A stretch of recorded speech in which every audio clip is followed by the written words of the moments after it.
nous travaillons en réel partenariat. On a fait des analyses de matérialité stratégique dont les banques sont une des parties prenantes. Et dans le résultat tel qu'il est issu des interviews et des questionnaires que nous leur avons transmis, il est ressorti clairement que les banques avaient des attentes particulières sur la dynamique RSE des entreprises avec lesquelles elles sont en partenariat.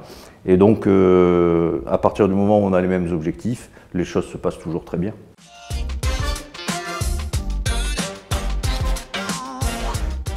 On a commencé, nous, à travailler sur des financements à impact en 2021. On avait renouvelé un EuroPP et donc on a fait un appel d'offres et les banques ont bien joué leur jeu, leur rôle en termes de conseil, puisqu'elles nous ont éclairé sur une dynamique, une lame de fond qui était en train de se produire concernant la part de marché des financements à impact dans les financements en général.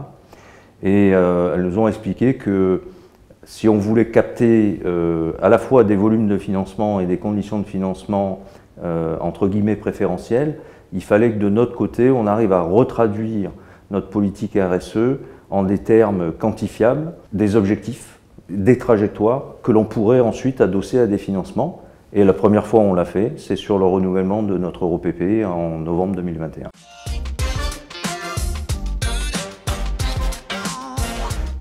Moi, je trouve que c'est un sujet qui, à certains égards, a permis de rendre la relation encore plus fluide, le partenariat encore plus solide, parce que, on va dire que dans l'ancien monde du financement, un directeur financier achète du financement.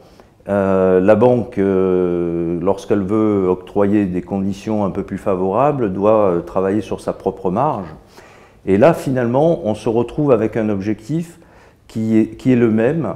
Et donc, franchement, je trouve que ça a permis une relation beaucoup plus intense, qu'il n'y a absolument aucun problème, je trouve. On a les mêmes objectifs et c'est vraiment un grand plaisir.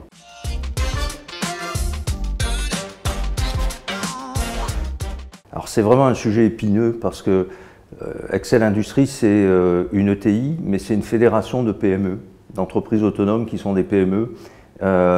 Et toute cette réglementation, elle pèse énormément en charge administrative. Donc pour être très clair, c'est vraiment un sujet qui nous prend du temps, qui détourne des ressources de leur mission de recherche, de fabrication et de vente. C'est-à-dire les banques, elles sont soumises à une réglementation. Le KYC, c'est quelque chose auquel elles échappent pas.